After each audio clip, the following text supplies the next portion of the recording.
आज के कॉन्टेस्ट का एक चैलेंज है और अभी 9:20 हुआ है, 9:30 पे कोडिंग कॉन्टेस्ट ओवर होगा, बट मैंने सोचा ये वीडियो मैंने प्लान लेता हूँ।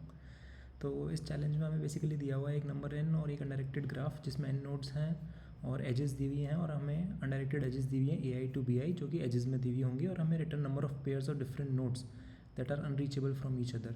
तो बेसिकली अब जैसे ये है तो इसमें एक ही कनेक्टेड कंपोनेंट है, तो ऐसे कोई पेयर्स होंगे नहीं जो कि अलग अलग कंपोनेंट में बिलोंग करते हैं। तो काफ़ी मतलब देखते ही हमें ये लगता है कि ये प्रॉब्लम है कि हमें पहले सब कनेक्टेड कंपोनेंट्स फाइंड करने पड़ेंगे जो कि स्ट्रांगली कनेक्टेड है। जैसे कि अपने सेकंड एग्जांपल केस में आप देखोगे कि ये एक स्ट्रांगली कनेक्टेड कंपोनेंट है, ये एक स्ट्रांगली कनेक्टेड कंपोनेंट है, और ये है स्ट्रांगली कनेक्टेड कंपोनेंट का मतलब बेसिकली ये होता है कि सारे नोड्स एक दूसरे के द्वारा रीचेबल होंगे। तो जैसा कि हम देखेंगे कि ये 3 अनडायरेक्टेड हैं, अनडायरेक्टेड एजेस हैं, और ये 3 स्ट्रांगली कनेक्टेड कंपोनेंट्स बनेंगे। तो अब हम ये देखेंगे कि 0 के साथ अगर हम देखेंगे तो पेयर्स बन सकते हैं 1, 6 और 3 के जगह, यानी 3। सिमिलरली 2, 4 और 5 के साथ भी 3 पेयर्स बन सकते हैं, यानी 12 एजेस 12 कॉम्बिनेशन तो यहाँ से आ जाएंगे, और बचे हुए 2 कॉम्बिनेशन आएंगे 1, 3 और 6, 3 के। तो ऐसे हमारे पास 14 कॉम्बिनेशंस आ गए। तो इन्हीं तो एग्जांपल्स को देखे हमें ये तो समझ में आ गया कि हमें स्ट्रांगली कनेक्टेड कंपोनेंट्स फाइंड करने हैं, और उन सब में कितनी कितनी एजेस हैं हमें ये फाइंड करनी है।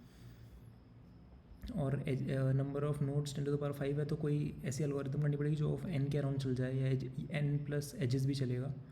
तो अब इसको सॉल्व करने के लिए सब हमने 3 पार्ट्स में किया है इसको। सबसे पहला पार्ट कि एक एडजेसेंसी लिस्ट बनाई है, लिस्ट बनाई है मैंने, जिसमें हमने एक adjacency list of size n, और इसमें अगर आइए 0th वर्टेक्स से जो कनेक्टेड नोड्स हों उनको हमें पुश कर रहे हैं हम। और सिमिलरली बेसिकली हमने एक एडजेंसी लिस्ट बनाई है, और इसको यूज़ करके हमने एक स्ट्रांगली कनेक्टेड कंपोनेंट्स में जितने नोड्स हैं वो फाइंड किए हैं। SCC नोड्स एंड ग्राफ, इसको फाइंड हमने कैसे किया है? तो इसको फाइंड करने के लिए हमने ये किया है कि हमने एक विजिटेड एरे बनाई है जो कि हमें बताइए कि हमने इस नोड को विजिट अभी तक किया है कि नहीं किया है।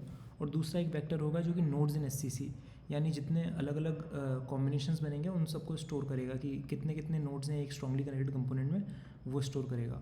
और हमने 0 से लेकर n तक आइटरेट किया है, और अगर विजिटेड अभी तक हमने इस नोड को विजिट नहीं किया है तो हमने उसका DFS स्टार्ट कर दिया है। और ये जो DFS मेथड है हमें रिटर्न करेगा कि इस नोड का जो हमने DFS किया तो हमें कितने नोड्स मिले जिसको हम रीच कर पाए, ये हमें ये DFS देगा। ये हमें रिटर्न करता है number of nodes in current component.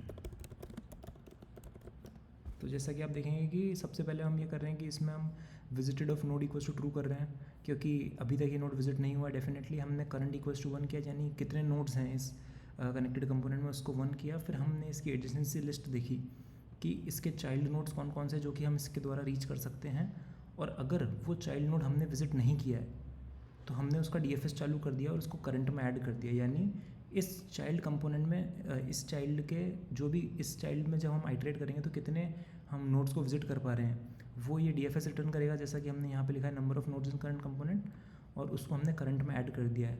तो ये ओवरऑल देगा, जब ये ओवरऑल हमें देगा count of number of nodes उस एक कंपोनेंट में जो भी हम रीच कर पाए, और हम यहाँ से रिटर्न करंट कर रहे हैं। तो इससे हमें number of nodes in current component मिल जाएंगे।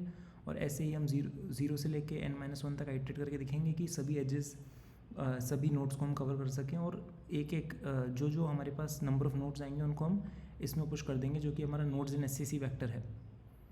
अब हमने किया कि अब हमें ये देखना है कि एवरी पॉइंट पर, जैसे हमने अब हमारे पास ऐसी एरे आ गई है, इस सैम्पल केस में आएगा 4, 1, 3, जैसे अब 4, 1, 2 की एरे आएगी हमारे पास।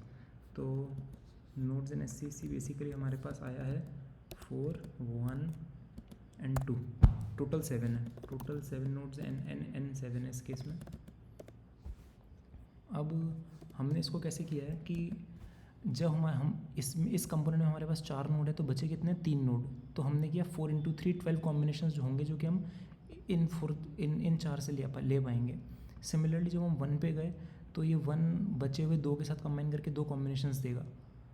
तो अब आप समझ रहे हैं चैलेंज बन चुका है कुछ और, कि आपको ये एरे दी हुई है, आपको बताना है कि नंबर ऑफ़ कितने कॉम्बिनेशंस पॉसिबल है। तो उसके लिए हमने किया remaining number of items n, जो कि स्टार्टिंग में 7 होगा और आंसर 0 किया है। अब हम जैसे ही 4 पे आए तो हमने देखा कि बचे हुए नोड्स कितने हैं, तो हमने किया रिमेनिंग में से हमने करंट वैल्यू माइनस कर दी। तो 7 में से 4 माइनस किया तो 3 बचा, यानी बाकी बचे हुए नोड्स 3 हैं। अब करंटली हमारे पास 4 नोड्स हैं इस कंपोनेंट में, बचे हुए 3 नोड्स हैं, तो कितने 2 के पेयर पॉसिबल हैं ये हम कैसे पता लगाएंगे? तो हम इसके लिए डायरेक्टली कर सकते हैं कि एक नोड यहाँ से उठाओ, उसको उठाने की वेज, नंबर ऑफ वेज। तो फर्स्ट केस में जैसा आप देख रहे हैं कि रिमेनिंग इक्वल्स टू 3 बचता है और x इक्वल्स टू 4 बचता है। अब 4 नोड्स यहाँ से और 3 नोड्स यहाँ से, और हमें 2 के कॉम्बिनेशंस बताने हैं, तो वो सिंपली बन जाता है 3 इंटू 4 यानी 12। तो ऐसा बन जाता है। और सिमिलरली जब हम नेक्स्ट आइटरेशन में जाते हैं तो रिमेनिंग बन जाता है 3 माइनस 1 जो कि है 2, और x बन जाता है हमारा 1। तो 2 नोड्स बचे हुए हैं और करंट कंपोनेंट में हमारे पास एक ही नोड है, तो total number of possible combination हो जाएंगे हमारे पास 2 इंटू 1 यानी 2। तो इस तरीके से हमारे पास एक आंसर आता है 12 प्लस 2 जो कि 14 है। और एक मीडियम क्वेश्चन है और DFS बेस्ड इम्प्लीमेंटेशन है, काफ़ी इंपॉर्टेंट क्वेश्चन है और फ्रीक्वेंटली ऐसे क्वेश्चन आते रहते हैं। अगर आपको ये सोल्यूशन अच्छा लगा तो ज़रूर लाइक करिएगा और अपना सोल्यूशन ज़रूर शेयर कीजिएगा कि आपने किस तरीके से इसको इम्प्लीमेंट किया। Okay, thank you.